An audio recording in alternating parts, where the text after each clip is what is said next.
Jadi bagaimana hukum itu mengikat masyarakat? Ya.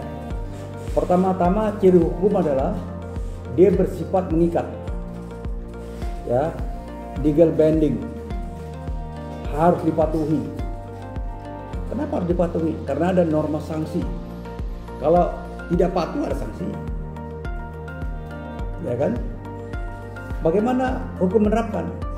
Kalau dia melanggar hukum kena sanksi. Ya, kalau dia tidak patuh dengan hukum ada sanksi. Contoh misalnya saya pakai perbandingan undang pajak, tidak bayar PBB misalnya, ya kan?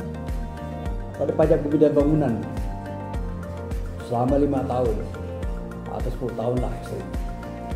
Tiba-tiba dia mengurus pembaharuan kartu keluarga, ya karena punya anak lagi, gak ada tambahan. Jadi kelurahan kasih syarat, ya kan? Kalau mau ngurus sesuatu kependudukan, bayar dulu PBB rumahnya. Ada kayak gitu.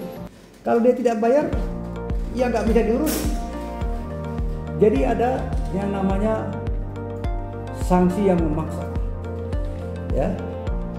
Seperti tadi ya. Contoh misalnya yang paling gampang itu judi, ya. Setiap perjudian pelaku tidak berjudi pasti ditahan polisi, diblosin langsung. Karena undang-undang begitu.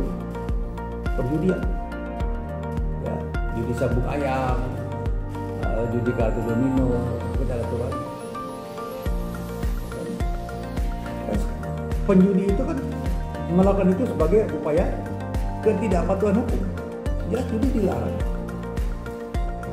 Judi permain judi, ya di area yang terbuka lagi, bisa di terminal barangan siang ya.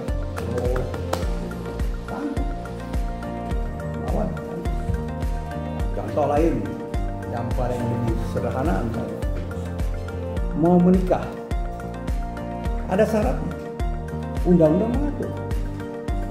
Mau membangkang, mau tidak patuh undang-undang, nggak bisa menikah. Misalnya syarat usia, ya kan? Perempuan kalau nggak salah 18 ya, 18 ya perempuannya, laki 21. Ya. Ada nggak dispensasi? Kok belum ini masih bisa menikah?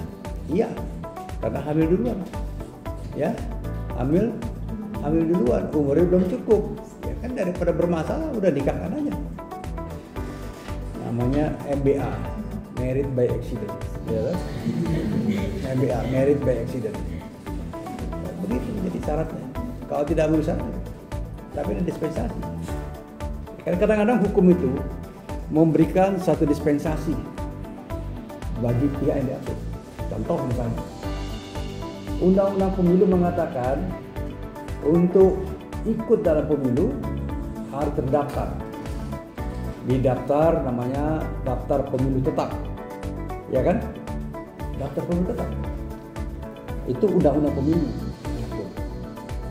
ya kan? Tetapi setelah berjalan waktu, undang-undang ini tidak bisa diterapkan 100%. Kenapa misalnya? Di daerah kadang-kadang orang tidak bisa didaftar. Kenapa? Karena dia ketika petugas datang, dia lagi ke sawah, ya, atau lagi pergi ke kota belanja. Petugas ini hanya honornya 1 kali jalan, ya, dikasih ongkos sekali, dia nggak bisa datang lagi. Nah, karena banyak kejadian seperti ini, dari tahun 2009 Mahkamah Konstitusi membuat putusan, ya, boleh yang tidak terdaftar di DPT, daftar pemilu tetap, boleh tetap mencoblos. Ada syaratnya. Pertama, dia hanya bisa mencoblos setelah 1 jam setelah pemilu selesai. Pemilu selesai jam 12, dia bisa mencoblos jam 1. Ada syarat lain. Dia harus punya KTP. KTP di daerah TPS belum tercoblos. Harus bawa KTP. Harus bawa juga kartu keluarga. Baru bisa mencoblos. Artinya hukum itu memberikan dispensasi. Apa tuh hukum? Ada ke pengadilan.